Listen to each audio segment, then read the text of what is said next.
महाकारुणिक तथागत सम्यक संबुद्ध भगवंतांनी उपदेश केलेला त्यांचा धम्म आणि त्यांचा श्रावक संघ या तीन रत्नांना सर्वप्रथम मी त्रिवार पंचांग प्रणाम करतो. विश्वरत्न बोधिसत्व डॉक्टर बाबासाहेब आंबेडकर, माता रमाई यांना त्रिवार पंचांग प्रणाम. राष्ट्रपिता ज्योतिबा फुले, सावित्रीबाई फुले यांना त्रिवार पंचांग प्रणाम. आणि ज्या महामानांनी लोकांचं कल्याण झालं पाहिजे म्हणून आपलं आयुष्य खर्ची केलं, मग ते कोणत्याही जातीपंथ धर्माचे असो, त्या सर्वांना वंदन. आईवडिलांना वंदन. आणि या ठिकाणी दर रविवारी बुद्धविहारात गेलं पाहिजे हा संदेश घेऊन भारतीय बौद्ध महासभा तालुका शाखा धामणगाव रेल्वे अविरतपणे कार्य करत आहे. आणि त्यानिमित्ताने या ठिकाणी उपस्थित असलेले सर्व भारतीय बौद्ध महासभेचे पदाधिकारी आणि या विहारामध्ये उपस्थित असलेले सर्व बौद्ध उपासक आणि उपासिका, तसेच या दत्तापूर नगरामध्ये असलेले सर्व बौद्ध उपासक आणि उपासिका या सर्वांना मैत्रीपूर्ण जय भीम. बुद्ध आणि त्यांचा धम्म हा डॉक्टर बाबासाहेब आंबेडकरांनी आपल्यासाठी लिहून ठेवला आहे. हा ग्रंथ आपण 3 महिने वर्षवासामध्ये वाचत असतो. वाचल्यानंतर त्याची रूपरेषा आपल्याला माहीत पाहिजे. हा ग्रंथ लिहिण्यामागं बाबासाहेबांचा उद्देश काय?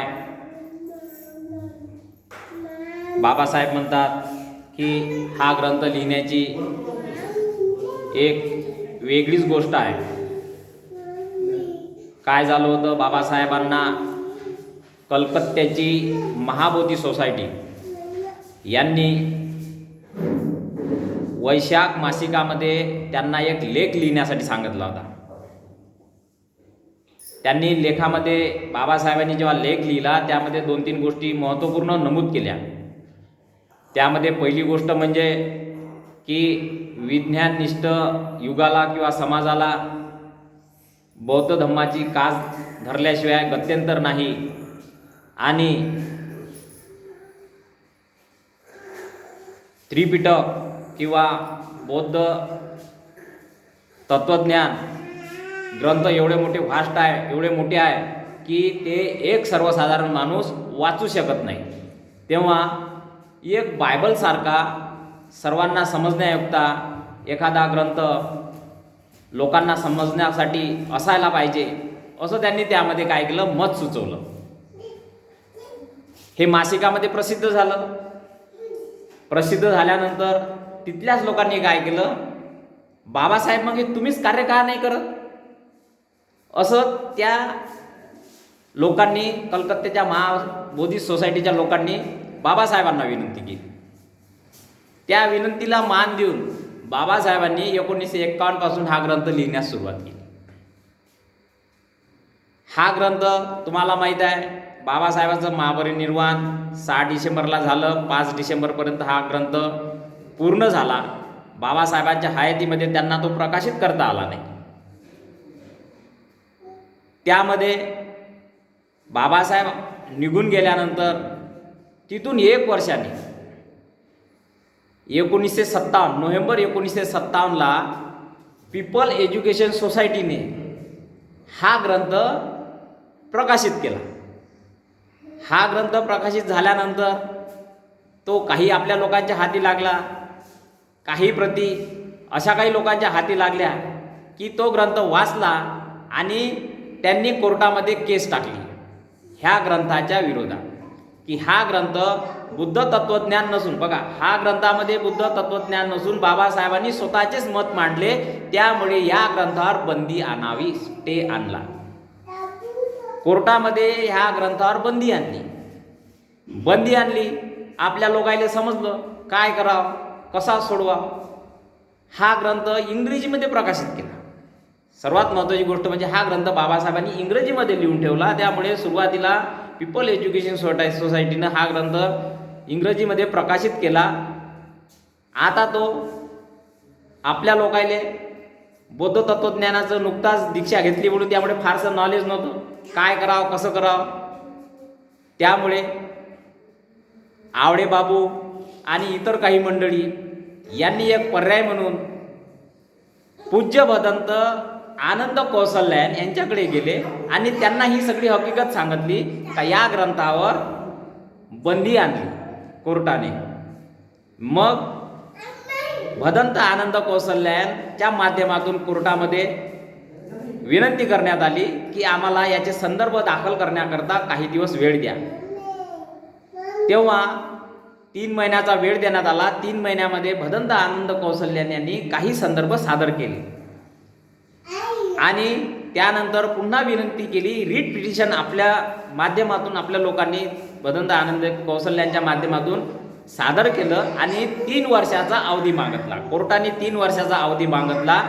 संपूर्ण दाखले तुम्हाला सांगतो, संपूर्ण संदर्भ ग्रंथाचे त्रिपिटकाच्या आधारे देण्यात आले आणि या पद्धतीनं 1961 हा ग्रंथ बंदीतून उठला आणि तुम्हा आम्हाला वाचण्यासाठी मोकळा झाला. 1957 प्रसिद्ध झाला, 1961 कोर्टामधून मुक्त झाला. त्या दरम्यान भदंत आनंद कौशल्यांजींना 1961 हिंदीमध्ये या ग्रंथाचे अनुवाद केले. हिंदीमध्ये या ग्रंथाचं काय केलं, अनुवाद केलं 1961 मध्ये. त्याच्यानंतर हा ग्रंथ प्रकाशित झाला. प्रति किती निघाल्या, थोडशाच निघाल्या. मग काय झालं, 1967 मध्ये भारतीय बौद्ध महासभेची सभा भरली. भारतीय बौद्ध महासभेची सभा भरल्यानंतर त्याच्यामध्ये निर्णय घेण्यात आला की हा ग्रंथ आपल्याला प्रकाशित करायचा आहे. तेव्हा ही जबाबदारी रेगे आणि तळवळकर असे 3 जण यांना काय केली, जबाबदारी दिली लिहिण्याची आणि त्यांनी ती जबाबदारी पार पाडली आणि 11/11/1970 मध्ये मराठीमध्ये अनुवाद करून तो ग्रंथ पुन्हा प्रकाशित केला. म्हणजे आपल्याला मराठीत त्याच्या प्रती कधी भेटल्या, 1970. 56 पासून 1970 14 वर्षानंतर तो आपल्या समाजामध्ये मराठीमध्ये अनुवादित ग्रंथ आला. आणि त्यातही ज्या काही प्रती निघाल्या त्यातल्या प्रती मला सांगा, ज्यांनी घेतल्या त्यांनी वाचल्या, शिक्षित माणसानं घेतल्या, वाचल्या, आपल्या कपाटामध्ये ठेवून दिल्या. त्यामुळे तो आपल्या जनमानसामध्ये फारशा प्रमाणात ग्रंथाच्या प्रती उपलब्ध झाल्या नाही आणि ज्या जशा पद्धतीने उपलब्ध झाल्या तशा आपल्या वाचकांसोबत त्या आल्या. असा हा ग्रंथाचा इतिहास आहे. हा आपल्याला इतिहास माहीत पाहिजे.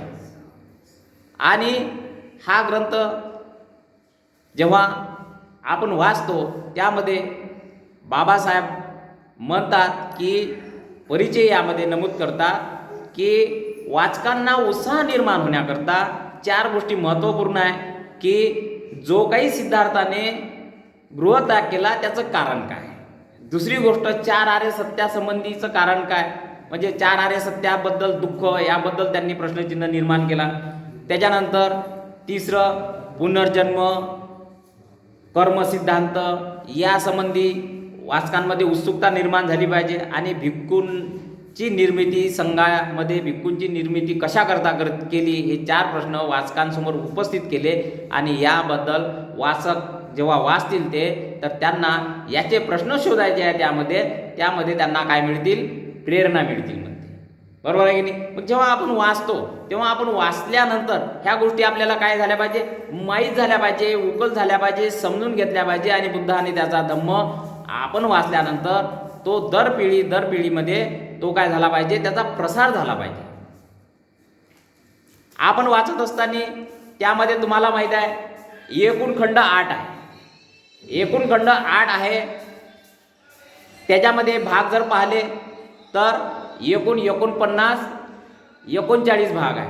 78, 54, 54, 33 असं आपण लक्षात ठेवायचं. काय लक्षात ठेवायचं, 78, 54, 54, 33. पहिल्या खंडामध्ये 7 भाग आहे, दुसऱ्या खंडामध्ये 8 भाग आहे, त्याच्यानंतर 5 भाग आहे, त्याच्यानंतर चौथ्या खंडामध्ये 4 भाग आहे, त्याच्यानंतर 5व्या खंडामध्ये 5 भाग आहे, 6व्या खंडामध्ये 4 भाग आहे, त्याच्यानंतर 7व्या आणि 8व्या खंडामध्ये 3 भाग आहे. असा हा बाबासाहेबांनी 8 खंडामध्ये लिहून ठेवलेला ग्रंथ आहे. पहिल्या खंडाचं नाव तुम्हाला माहीत आहे. पहिला खंड जन्मापासून तर बुद्धत्व प्राप्त होईपर्यंत हा खंड आहे. यामध्ये काय आहे, सिद्धार्थाचा जन्म लुंबिनी येथे महामायाच्या पोटी होतो तो भाग आहे. त्याच्यानंतर त्यांचं बालपण आहे, त्यांचं शिक्षण आहे, या गोष्टी त्यामध्ये नमूद केल्या आहे. त्याच्यानंतर मोठं झाल्यावर त्यांचं लग्न यशोधरा मातासोबत झालेलं आपण पाहिलं. त्याच्यानंतर त्यांचा संघामध्ये प्रवेश झाला.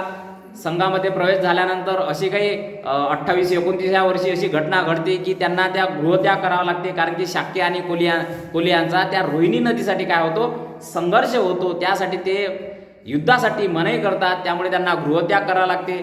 गृहत्याग केल्यानंतर तुम्हाला माहीत आहे ते भृगु ऋषीच्या आश्रमात अलार कलाम यांच्याजवळ जातात, अजून उद्धक रामपुत्त यांच्याजवळ जातात, त्यांच्यापासून विद्या ग्रहण करतात. त्यांना तिथे समाधान होत नाही. पुन्हा मग ते 6 वर्ष कठोर अशी तपश्चर्या करतात.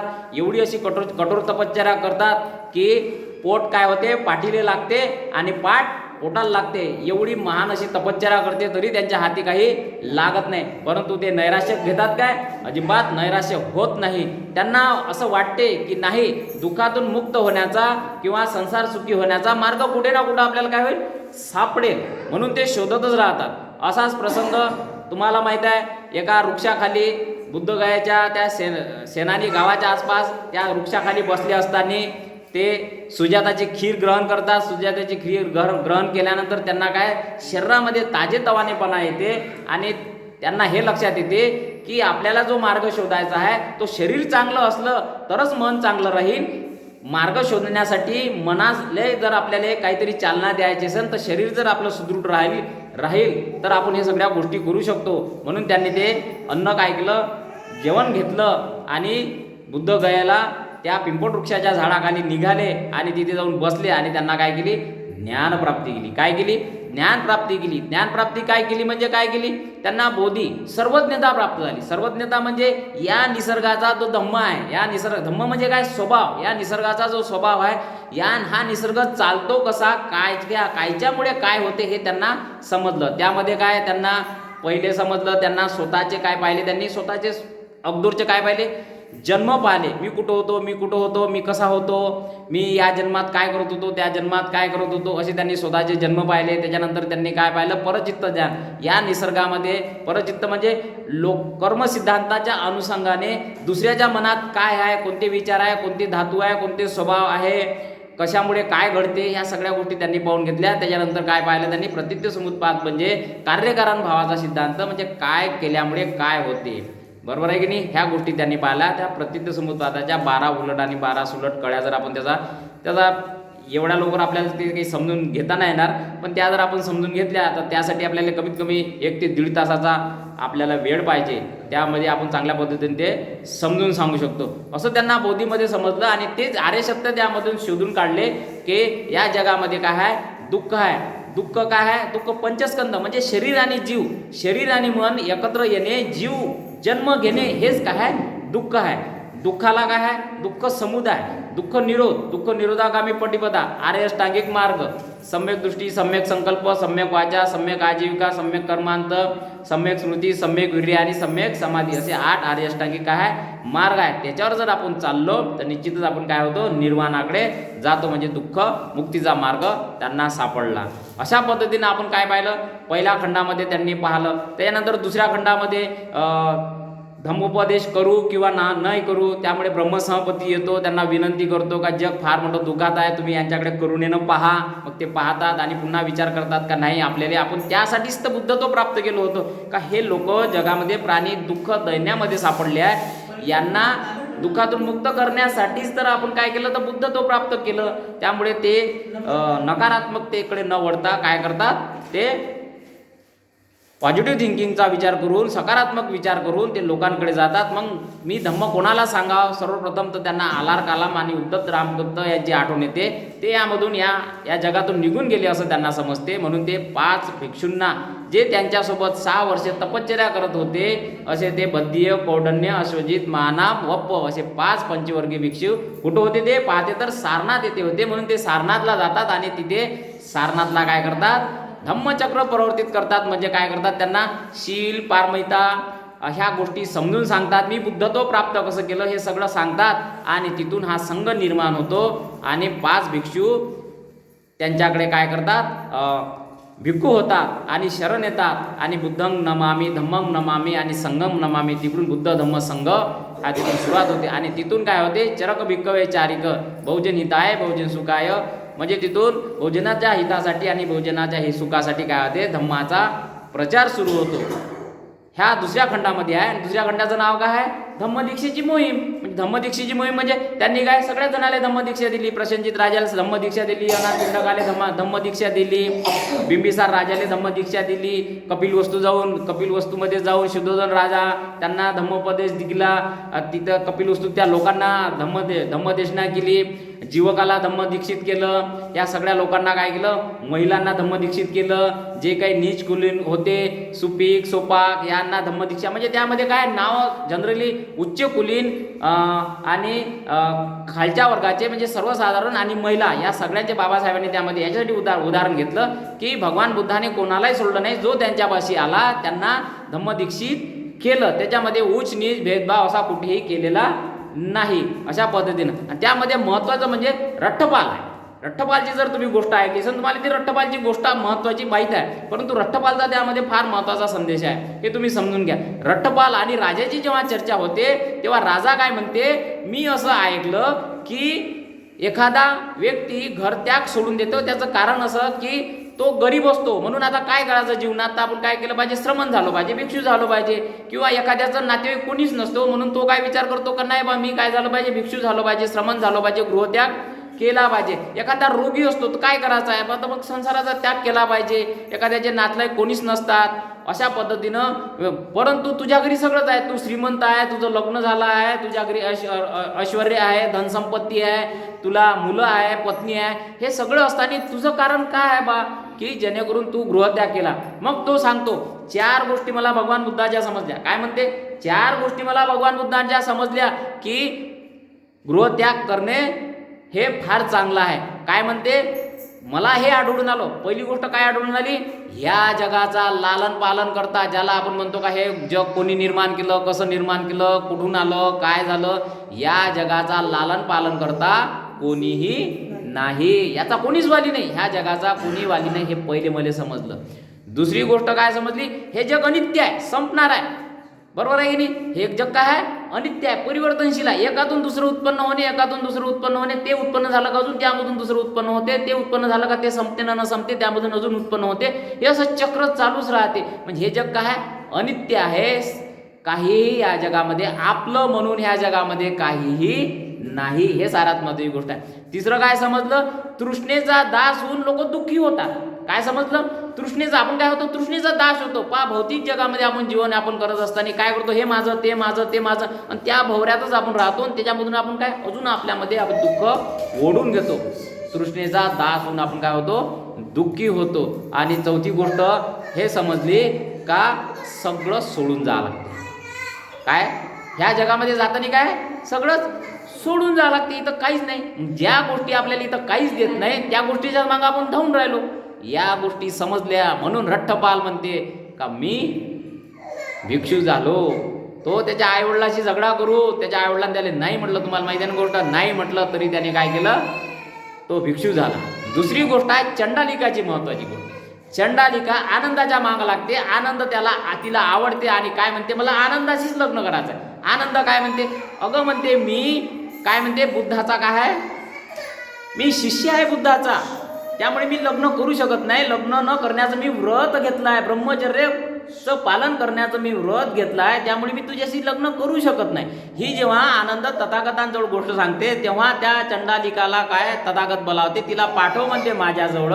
तेव्हा माझ्याजवळ पाठवल्यानंतर तथागतांजवळ येते. आल्यानंतर तिला म्हणते तुझी काय इच्छा आहे? ती म्हणते मला आनंदाची लग्न करायचं आहे म्हणते. जाय म्हणते, मुंडन करू नये म्हणते, मी पाहतो म्हणते काय होते. तिला आनंद होते, घरी जाते, तिची आई मनाई करते, पण तरी ते मुंडन करून येते. आल्यानंतर मग तथागत तिला म्हणते आता पहा संदेश हा फार महत्वाचा आहे. हे आपल्याला जर समजलं तर आपल्याला काय इथंच ह्या गोष्टी समजून येते. काय म्हणते तिला? काय म्हणते? चंडालिका तुला आनंदाचं काय आवडलं म्हणते? जिच्यावर त्या आनंदावर तू प्रेम करून राहिली त्या आनंदाचं तुला काय आवडलं म्हणते? ती काय म्हणते? मला म्हणते आता तुम्ही अनुभूती घ्या, मी सांगतो त्यानुसार अनुभूती घ्या. मला म्हणते आनंदाचं नाक आवडलं म्हणते. तुला नाक आवडलं? अगं नाक तर हे शेंबडाचं माहेरघर आहे. काय म्हणते? नाक हे काय आहे? शेंबडाचं माहेरघर आहे. पण आता तिला काय कर अनित्याचा बोध घडून आणते. भगवंत काय म्हणते? सांगता सांगता तिला काय बोध कशाचा घडून आणत आहे? अनित्यचा सिद्धांत सांगत आहे का ज्या गोष्टीच्या इकडे आपण आकर्षित होतो ती वास्तविक पाहता तो एक भास आहे. ते काय आहे, सत्य नाही आहे. ते नाक काय आहे, शंभळाचं माहेरघर आहे. मग काय म्हणते, मला त्यांचं तोंड आवडते. अगं तोंड तर थुंकीचं माहेरघर आहे. पहा बरं, कल्पना करा अशी आपल्या मनामध्ये, माझं ऐकून राहिले माझ्याकडे न पाहता अशी कल्पना करा का आपली थुंकी आपल्याला आवडते काय? लोकांची थुंकी कशी आवडणार आपल्याला? आपण आपली थुंकी थुंकतो तर तिच्याकडे पुन्हा पाहतो काय? नाही काय? तिला किळसवाणी येते. आपल्या तुंकीकडे पाहत असताना सुद्धा आपल्याला त्याच्याप्रती किळसवाना येते. मग हे तोंड कशाचं आहे? थुंकीचं माहेरघर आहे. मग काय म्हणते, मला डोळे आवडते. अगं डोळे हे तर चिपळाचं माहेरघर आहे. बघा बरं, आपण सकाळी उठल्यानंतर कसं वाटते आपल्याला? आपल्या डोळ्यामध्ये चिपड असते आणि आपण चिपड धुतो. चिपड काय तसेच ठेवतो का? नाही, माझे चिपड आहे, मला फार प्रिय आहे असं कोणी म्हणते काय? कोणीच नाही म्हणत. बरोबर का? नाही, हे माझी चिपड आहे, मला फार प्रिय आहे, मी जपून ठेवली पाहिजे. लगेच सकाळी जातो, तोंड धुतो, डोळ्यावर पाणी मारतो, चिपड काढून टाकतो. कारण की ते दुर्गंधीने युक्त असं भरलेलं आहे. जे दुर्गंधीने भरलेलं आहे ते आपल्याला आवडतच नाही. शरीर आवडते. शरीर काय? घामाचं माहेरघर आहे. मग ज्या दुर्गंधीकडे तू म्हणतो का तुला ह्या भाग आवडते, तो भाग आवडते, ते सगळं दुर्गंधीचं माहेरघर आहे. मग सांग, आता तिले समजून राहिलं, आता तिले अनित्यचा बोध होऊन राहिला. भगवान बुद्ध तिले सांगून राहिले आणि तिले सांगता सांगता अनित्यचा बोध होऊन राहिला. तिला काय म्हणतो, कायो जी गुच्छो सकलो दुगंधो. काय समजलं तिले? ही संपूर्ण काया, कायो जी गुच्छो सकलो दुगंध, हे सगळी शरीर कशानं भरलेलं आहे? दुर्गंधाने भरलेलं आहे. याच्यामुळे काय आसक्ती पाहायची आहे? आपलं शरीर आपल्याला नाही आवडत, तर लोकांचं कुठून आवडायला पाहिजे? फक्त तो भास असतो, तो एक भासमान सत्य आहे, बाकी काही नाही. एखादा माणूस किती काही चांगला असन, तो जेव्हा मरतो, किंवा एखादी स्त्री किती काही चांगली सुंदर असून जेव्हा ती मरते, तेव्हा ते जे लोक आहे, ज्या लोकांना ती स्त्री आवडते, तर ती मरणानंतर किती लोकांना आवडते? आवडते काय? एकाली नाही आवडत. पुरुष आवडते का मेल्यावर? एकाली नाही आवडत. काऊन नाही आवडत? हे सत्य आहे. हे सत्य तिले समजलं. हे सत्य जेव्हा आपल्याला समजत, तेव्हा जी आपली काम आसक्ती असते, काम तृष्णा असते, त्या काम तृष्णेपासून आपण दूर जातो. आणि शरीरच फार महत्वाची गोष्ट आहे. जी आसक्ती आहे सगळ्यात मोठी आहे. शरीराप्रती जी आसक्ती आहे ती दूर केली पाहिजे. याला म्हटलं जाते पंचस्कंद. या पंचस्कंदाचं, म्हणून काय, पंचस्कंदाचं एकत्र येणे हेच दुःख आहे. पंचस्कंद म्हणजे काय? शरीर, संज्ञा, संस्कार, वेदना आणि विज्ञान, या 5 शरीराले रूप म्हटलं जाते. ह्या 5 स्कंद जेव्हा एकत्र येते, म्हणून भगवंत म्हणतात पहिला आर्य सत्य जन्म होणे हे दुःख आहे. जन्म होणे म्हणजे पंचस्कंद एकत्र आहे. 5 स्कंद एकत्र येते का जीव होते तयार, आणि तो जीव म्हणजे दुःख आहे. याच्याकडे जेव्हा आपण अनित्यच्या भावना पाहतो, अरे काय या शरीरामध्ये दुर्गंधीनं भरला आहे, सगळं दुर्गंधीचं मार्ग आहे, काय देतो आपण जगाले? या शरीरातून सांगा बरं. शरीराले पाहिजे सगळं जगातलं चांगलं चांगलं, खाले चांगलं चांगलं पाहिजे, खाले देतो काय? सगळं दुर्गंधी देतो ना. चांगलं काय देतो सांगा बरं? जगाले आपण आपल्या शरीरामधून काही चांगलं देत नाही, पण जगाचं चांगलं मात्र पाहिजे आपल्या शरीराला. पाहिजे का नाही पाहिजे? हे दुर्गंधाने भरलेलं शरीर आहे. हे जेव्हा अनित्याचा बोध जेव्हा आपल्याला समजन, तेव्हा ऑटोमॅटिक आपलं मन हलकं होते आणि त्याच्याप्रती ज्या तृष्णा आहे त्याप्रती काय आसक्ती कमी कमी होत जाते. हे चंडालिकाला सांगितलं. ह्या धम्मदीक्षेच्या मोहीममध्ये खंड क्रमांक 2 मध्ये हे 2 प्रकरण फार महत्त्वाचे. हे जर आपल्याला समजले, आपल्याला चांगल्या पद्धतीने धम्म समजून येते. त्यानंतर खंड क्रमांक 3 आहे, भगवान बुद्धाने काय शिकवलं. त्याच्यामध्ये पहिलं प्रकरण आहे की तथागताने स्वतःचं धम्मामध्ये कोणतंही स्थान ठेवलं नाही. हे प्रकरण साऱ्यात महत्त्वाचे. तथागतांनी धम्म दिला, संघ निर्माण केलं, पण त्या संघामध्ये धम्मामध्ये स्वतःचं काही असं स्थान ठेवलेलं नाही. परंतु ह्याच धम्मामध्ये किंवा आंबेडकरी चळवळीमध्ये जेव्हा आपण काम करतो, तेव्हा आपण आपलं स्थान किंवा अस्तित्व निर्माण करण्याचा प्रयत्न करतो. ज्याचा आपण काय करतो? प्रचार. ज्या तत्वज्ञानाचा, ज्या भगवान बुद्धाचा आपण प्रचार आणि प्रसार करतो, ते करत असताना त्या धम्मामध्ये आपण आपलं स्थान आणि आपलं अस्तित्व करण्याचा प्रयत्न करतो. माझं नाव नाही आलं, मला अध्यक्षपद नाही भेटलं, मलाच नाही विचारलं, मलाच त्यानं बोलावलं नाही, मी त्या कार्यक्रमात जात नाही, ते असंच आहे, तो त्याचाच कार्यक्रम आहे, तो त्यानंच निर्माण केला, मलाच काही विचारलंच नाही. अशामुळे धम्मचा प्रचार आणि प्रसार होत नाही. हे साऱ्यात महत्त्व आहे. म्हणून ते प्रकरण आपल्यासाठी महत्त्वाचं आहे का ज्या तथागतांनी धम्माचा प्रचार आणि प्रसार केला, त्यामध्ये स्वतःचं अस्तित्व काही ठेवलं नाही. ते म्हणतात की जो मला पाहतो तो धम्माला पाहतो. काय म्हणतात? जे मला पाहतात ते धम्माला पाहतात, जे धम्माला पाहतात ते मला पाहतात. त्यांनी त्यांच्यामध्ये काही असतं. बाबासाहेबांनी स्वतःचं काय अस्तित्व ठेवलं? आंबेडकरी चळवळीमध्ये एवढं मोठं समाजासाठी केलं, ते तर त्यांच्या विद्याशील एवढा मोठा त्याग, त्यांच्या स्वयंप्रेरणेनं ते मोठे झाले जगामध्ये, बरोबर आहे की नाही. त्यांनी स्वतः असं कधीही म्हटलं नाही, बरोबर आहे की नाही. काय म्हणतात बाबासाहेब, मला म्हणते डोक्यावर नका घेऊ म्हणते, मला डोक्यात घ्या म्हणते, बरोबर आहे की नाही. माझा उदो उदो करण्यापेक्षा, काय म्हणते, माझा उदो उदो करण्यापेक्षा मी सांगितलेले काम करा, म्हणजे माझा उदो उदो झाला असं मी समजन. पण आपण काय करतो, आताच प्रास्ताविकेमध्ये सांगितलं 14 एप्रिल झाली, बुद्ध जयंती झाली का बस, बाकी आपल्याला काही.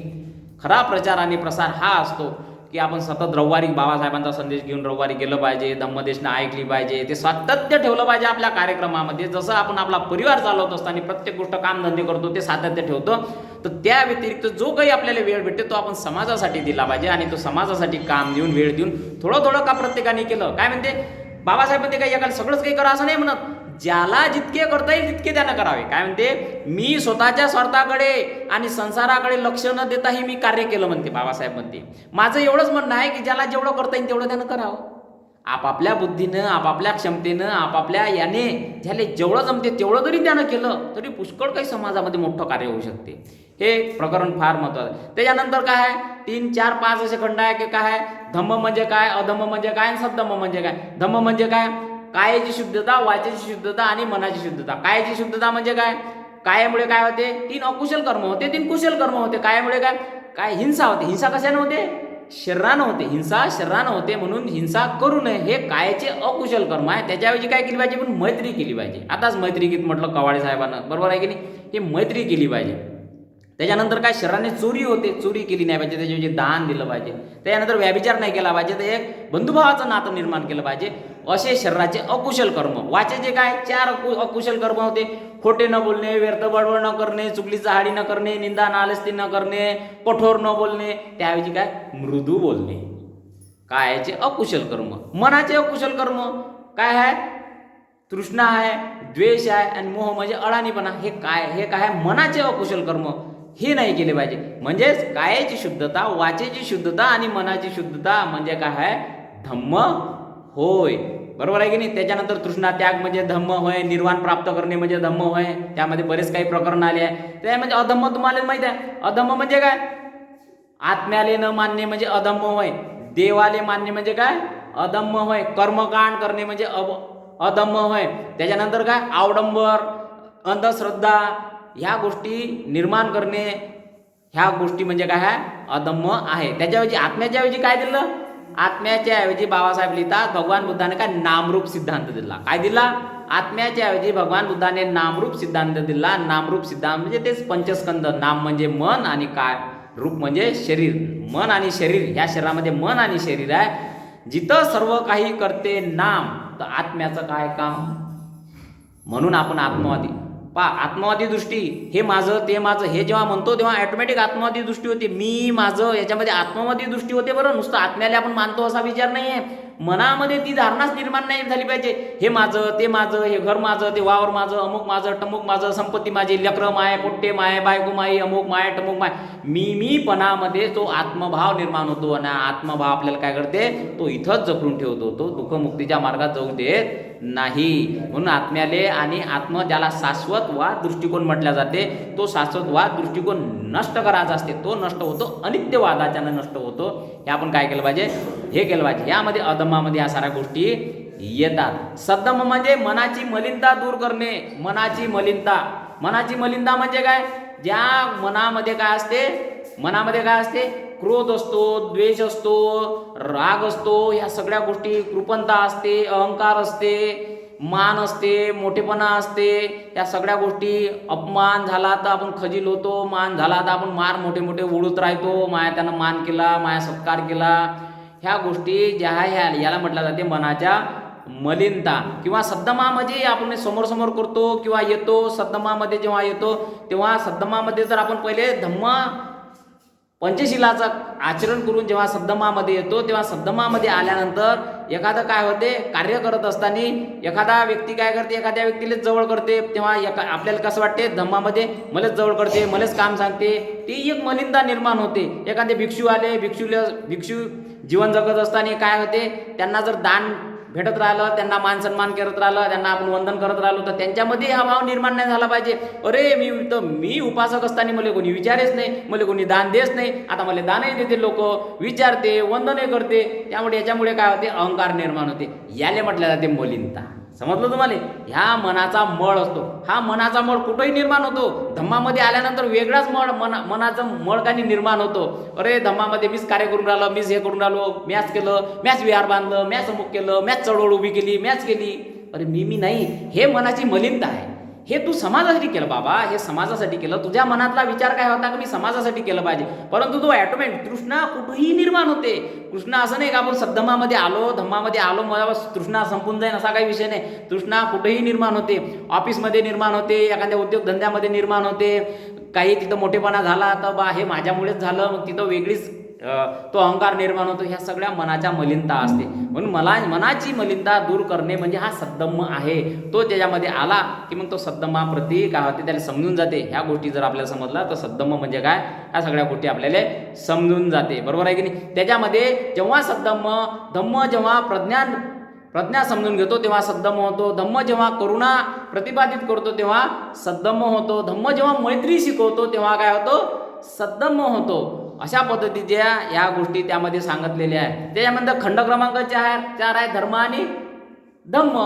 धर्म आणि धम्म याच्यामध्ये काय विविधता त्याच्यामध्ये सांगितलं आहे. कर्मसिद्धांत त्यामध्ये सांगितलं आहे. जन्म पुनर्जन्म या गोष्टी, हिंसा अहिंसा. आता हे जर सांगायला लागलो तर याला लय मोठा टाइम लागते. बरोबर आहे की नाही? याचे माय स्पेशल प्रवचन होऊन जायचे. बरोबर आहे की म्हणून तुम्हाला थोडक्यात सांगतो. हिंसा अहिंसा तुम्हाला जर ऐकायची असेल तर स्वतंत्र एक दिवस बोलावा. जन्म पुनर्जन्म कसा होतो याच्यासाठी बोलायचं असेल तर स्वतंत्र बोलावा. तो मी चांगल्या पद्धतीनं समजून सांगतो का पुनर्जन्म कसा होतो, पुनर्जन्म कशाला म्हटलं जाते. बरोबर आहे की नाही? त्याच्यानंतर कर्मसिद्धांत, काय कर्म केल्याने काय विपाक येतो आणि त्याचे काय फळं आणि त्याचे काय परिणाम होते, हे सगळे म्हणजे कराल ते भराल, पेराल ते उगवेल, हा कर्मसिद्धांत आहे. तो आपण मानला पाहिजे. जशी आपण कृती करतो तशीच आपल्याला त्याची काय कधी ना कधी त्याची प्रतिक्रिया आपल्याला भेटते. आणि ते प्रतिक्रिया भेटल्यानंतर हे आपलेच कर्म असते ज्याच्यामुळे आपल्याला सुख आणि दुःख भेटते. चांगले कर्म केले तर त्याचे चांगले विपाक येतात, त्यामुळे सुख निर्माण होते. वाईट कर्म केले तर त्याच्यामुळे वाईट विपाक येतो, त्यामुळे आपल्याला दुःख भेटते. आणि दुःखालाच आपण पापकर्म म्हणतो आणि सुखाला आपण काय म्हणतो, पुण्यकर्म म्हणतो. यामुळे सुखकारक आणि दुःखकारक ज्या गोष्टी ज्या होतात त्या आपल्याच कर्माचा काय असतो, विपाक असतो. ह्या सगळ्या त्या गोष्टी आल्या आहेत. त्याच्यामध्ये पुन्हा सामाजिक प्रवचन आले आहे, राजकीय प्रवचन आले आहे, त्याच्यानंतर शील परिपालनाचे प्रवचन आले आहे. त्यामध्ये अजून एक प्रवचन त्यामध्ये आलं आहे की तथागत असे म्हणतात की मला जे काही सुख भेटलं, मला काय भेटलं, जे काही सुख भेटलं त्याची मी अनुभूती जे करत आहे ते कशामुळे भेटलं. तर बाबासाहेब तिथं लिहितात की ते भगवान तथागत असे म्हणतात की मला शांती, बघा काय, शांती, शील आणि संयम, दान, या 3 गोष्टीमुळे, शांती किंवा संयम, दान, शील आणि संयम या 3 गोष्टी मी पालन करत राहिलो. जन्मांजन्मामध्ये ह्या 3 गोष्टी मी काय करत राहिलो, पालन करत आलो. मी शीलाचं आचरण करत राहिलो, दान देत राहिलो आणि संयमता बाळगत राहिलो. या 3 गोष्टीमुळं मला सुख भेटत आहे. बाबासाहेब काय म्हणतात त्यामध्ये, भगवान बुद्ध असे लिहितात की, भगवान बुद्धाचं वाक्य त्यामध्ये बाबासाहेब असे लिहितात की धन्य आहे तो दिवस, धन्य आहे तो दिवस ज्या दिवशी सत्पात्री दान दिल्या जाते. तोच दिवस सोन्याचा, तो दिवस सोन्याचा ज्या दिवशी सत्पात्री दान दिल्या जाते, तो दिवस सोन्याचा आहे म्हणते. बरोबर आहे की नाही? म्हणून जे काही आपल्याला सुख भेटत असेल ते सुख भूतकाळात कधी ना कधी आपण त्याची काय केली असती, त्याचं पुण्यकर्म केलं असते. एखादा माणूस जर समजा अति श्रीमंत असेल किंवा त्याला पैसा सुख वगैरे भेटत असेल तर त्याचं काय, त्यानं भूतकाळात कधी ना कधी ते दान दिलं असते. त्या दानाचा विपाक म्हणून त्याला हे सगळं सुख भेटलं असते. समजलं? म्हणून तो धन्य आहे तो दिवस ज्या दिवशी सत्पात्री आपण दान देतो ना, तो खरंच मोठा असा धन्य तो दिवस. शुभ कर्म, बघा, शुभ कर्म, शुभ वाणी, शुभ विचार करणाऱ्यालाच शुभ कर्माच्या फळाची प्राप्ती होते. म्हणजे आपल्याला काय करायचं आहे, शुभ विचारच मनात आणायचे आहे. शुभ वाणीच आपल्याला वाणीच चांगली बोलायची आहे. शुभ विचारच आपल्याला करायचे आहे आणि कर्म सुद्धा चांगलेच करायचे आहे, जेणेकरून त्याचे फळ कसे येईल, चांगलेच येईल. असे त्या ठिकाणी तुम्ही ग्रंथात जर वाचलं असेल तर या ठिकाणी आलेलं आहे. त्यानंतर 5वा खंड आहे संघ. संघामध्ये काय नियम आहे, कशाचे नियम आहे, उपासकांचे नियम आहे. उपासक म्हणजे ज्याला आपण गृहस्थ म्हणतो, जो बौद्ध गृहस्थ आहे त्याला पंचशिलाचं पालन आहे. जो उपसद धारण करत असन, उपासकांचा धम्म आणि भिक्षूंचा धम्म यामध्ये 8 उपसदाचं व्रत जो धारण करतो तो उपासक, त्याने हे 8 गोष्टीचं पालन केलं पाहिजे. 5 पंचशिलेचं पालन केलं पाहिजे आणि पौर्णिमा, अमावस्या, अष्टमी या दिवशी काय केलं पाहिजे, 3 शिल व्यतिरिक्त घेतले पाहिजे. जसं तुम्ही करता ना उपसद व्रत, तर त्या ठिकाणी काय केलं पाहिजे, विकाल भोजना वेरुमणी म्हणजे मी 12च्या नंतर जेवण करणार नाही. नचगीत वादित विस्तुक गंध माला विलपन म्हणजे नाच गाणे तमाशा सिनेमा वगैरे किंवा सास शृंगार हे करणार नाही. आणि महाशयन उच्चशयन म्हणजे मी मोठ्या मोठ्या उंच आसनावर बसणार नाही किंवा झोपणार नाही. हे 3 शिल त्याला म्हणतात उपसद धारण करणे. हे आपण अष्टमी पौर्णिमा या दिवशी काय करतो, घेतो. भिक्षूंचे आहे 227 नियम भिक्षूंचे, त्यामध्ये आहे 311 भिक्षुणींचे नियम. या ठिकाणी काय भिक्षू कसा असावा, उपासकांचे कर्तव्य, त्याच्यामध्ये फार मोठं एक शिगाल सुक्त आहे का गृहस्थांचे कर्तव्य.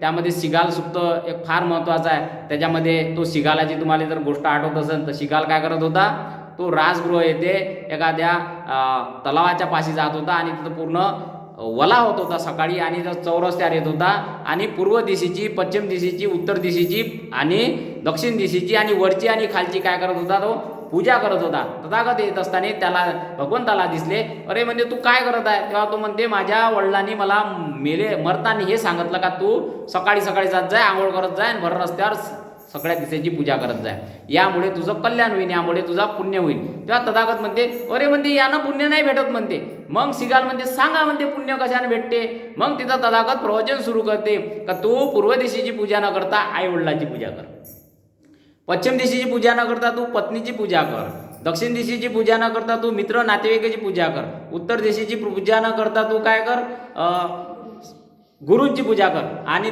वरची पूजा न करता तू काय कर, त्याऐवजी श्रमणांची भिक्षूंची पूजा कर आणि खालची पूजा तू हे न करता तू काय कर, नौकर चाकर यांची पूजा कर म्हणते. अशा पद्धतीने ते प्रवचन आहे फार सुंदर. ते प्रवचन गृहस्थांसाठी आहे. ते प्रवचन कशासाठी आहे, गृहस्थांसाठी प्रवचन आहे. ते जर आपण वाचलं व्यवस्थित आपल्याला त्याचा बोध समजून येते का त्याच्यामुळे हे कार्य केल्यामुळे आपल्याला त्या गोष्टी समजून जर घेतल्या तर आपल्याला त्या गोष्टीच्या माध्यमातून आपल्याला समाजामध्ये एक चांगला संदेश जातो आणि आपण एक चांगल्या पद्धतीनं जीवनयापन करू शकतो आणि सुख समृद्धीचं आपलं घरचं सगळे वावरू शकतो आणि समाजामध्ये एक चांगली प्रेरणा निर्माण होते. अशा पद्धतीचे एक सूक्त आहे. त्याच्यानंतर 6वा खंड काय आहे, भगवान बुद्धाचे समकालीन. त्याच्यामध्ये भगवान बुद्धाचे विरोधक, भगवान बुद्धाचे समर्थक, भगवान बुद्धाचे टीकाकार आणि भगवान बुद्धाचे चाहते यामध्ये आले आहे. त्यामध्ये राजा बिंबिसार यांनी दान दिलं आहे. कुठं दान दिलं आहे, राजा बिंबिसार यांनी राजगृह येथे जेतवन दान दिलं. त्याच्यानंतर अनाथ पिंडकाने श्रावस्ती येथे काय दान दिलं, जेतवन दान दिलं. तुम्हाला माहीत पाहिजे या गोष्टी. त्याच्यानंतर विशाखाने त्याच श्रावस्ती येथे पूर्व राम दान दिलं. त्याच्यानंतर जीवकाने राजगृह येथे काय दान दिलं, आम्रवन दान दिलं. आणि आम्रपालीने वैशाली येथे आम्रवन दान दिलं. असे त्यांचे चाहते होते, जीवक त्यांचा चाहते होत्या. त्यांचे विरोधक होते. कोणते विरोधक होते, सुंदरी नावाची विरोधक होते. त्यांनी त्यांच्यावर आरोप घातले. त्याच्यानंतर अजून कोण होतं, चिंचा नावाची एक भगिनी होती, तिने त्यांच्यावर आरोप घेतले होते. असे त्यांचे विरोधक पण होते. त्यानंतर देवदत्त विरोधक होता, असे त्या प्रकरणामध्ये आले आहे. त्याच्यानंतर 7वा खंड आहे महान परिव्राजकाची अंतिम यात्रा. त्याच्यामध्ये महापरिनिर्वाण सुद्धा आला आहे. त्याच्यानंतर वैशालीला जातात आणि तिथून ते काय करतात, घोषणा करतात की आनंदाला म्हणतात का इथून 3 महिन्यानंतर माझं महापरिनिर्वाण होणार आहे. आणि त्या वैशालीला नजर फिरून समोर जाऊन मागे वळून पाहतात आणि त्या वैशालीला तेथील काय करतात, स्वतःचे भिक्षापात्र दान देतात आणि तिथं पावा वगैरे इथून जातात. त्या सुभद्रा जात्या तिथं ते जेवण वगैरे करतात आणि त्यांना पीडा होतात. मग ते कुशीनारा येथे जातात. कुशीनारा येथे महापरिनिर्वाण तुम्हाला माहीतच आहे. अशा पद्धतीचा तो खंड आहे. आणि 8वा खंड कसा आहे, त्यांचे व्यक्तिमत्व. त्या व्यक्तिमत्वामध्ये त्यांना दारिद्र्य नापसंत होतं. त्यामध्ये त्यांना अजून किसा गौतमीची गोष्ट त्यामध्ये त्यांनी बाबासाहेबांनी लिहिलेली आहे. किसा गौतमीची गोष्ट तुम्हाला माहीत आहे. हे फार महत्त्वाचं सुद्धा आहे. आपल्याला फार प्रिय असणारा व्यक्ती जेव्हा आपल्याला सोडून जातो तेव्हा अति दुःखद वेदना होते. ती सोडच नाही आपल्या लेकराले. तिला असं वाटते का माझं लेकरू जिवंत आहे. कारण की काय होतं, त्या लेकराला जेव्हा तिनं जन्म दिला तेव्हा सगळे तिच्या घरचे काय तिला सुखानं पाहत होते, त्यापूर्वी पाहत नव्हते. कारण की काय होते, एखाद्या स्त्रीला जर बाळ झाला नाही तर त्या घरचे लोक काय करते, एवढे विशेष तिची काळजी घेत नाही, व्यवस्थित पाहत नाही, समाजामध्ये तिला स्थान देत नाही. त्यामुळे जसं तिला जन्म झाला त्या लेकरूचा तेव्हा तिला मान सन्मान सगळेजण जवळ करायचे, घरचे सगळे हे करायचे. त्यामुळे ते लेकरू काय तिच्यासाठी सुखच घेऊन आला होता. आणि काही दिवसांना चालता चालता जेव्हा तिचं पोरगं मरण पावलं तेव्हा तिला विश्वासच बसे नाही की माझं पोरगं मरण पावलं म्हणून ते काकेत घेऊन इकडे तिकडे फिरून राहिली का माझं पोरगं बिमार आहे, याला कोणीतरी गोळ्या द्या, दुरुस्त करा. मग एका जणांनी सांगितलं का जाय तू श्रावस्ती इथे जेतवनामध्ये जाय, तिथे भगवान बुद्ध आहे, ते तुला काय करतील औषध देतील. जेव्हा ते भगवान बुद्धाकडे येते तेव्हा भगवान बुद्ध काय करायचे, माणूस पाहून व्यक्ती पाहून काय करायचे, धम्मदेशना द्यायचे. तेव्हा तथागतांना हे लक्षात आलं होतं हिला धम्मदेशना देऊन ही काही समजून घ्यायची नाही, माझा धम्म उपदेश समजून हिला काही समजून घेणार नाही. म्हणून तिला काय म्हणते, मी तुझं बाळ दुरुस्त करून देतो, तू एक काम कर, या नगरामध्ये जाय आणि काही मोरी घेऊन ये, मी तुझ्या बाळाला दुरुस्त करून येतो. फक्त एक अट आहे, अशी आहे की ज्या ठिकाणच्या मोरा असं एक घर पाय का ज्या ठिकाणी कोणीच मेलं नाही असं घर पाय, तिथल्या मोरी घेऊन ये. तिला मोठा आनंद झाला का हे भगवान बुद्ध माझ्या लेकराला काय करते, दुरुस्त करते.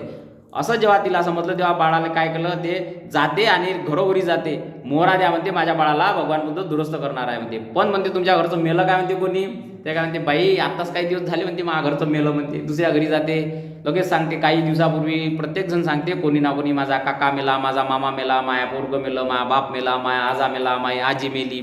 सगळं हे करता करता तिथे लक्षात येते का ह्या जगात सगळेच तर मरते रे बा, माय पोट्टच मेलं म्हणून काय झालं, पा कशी दवा दिली तथागतांनी, दवा कशी गेली, ओरे मायच लेकरू नाही मेलं, ह्या जगातल्या ह्या घरच्याचं सगळ्याच जणाचं कोणी ना कोणी मेलं.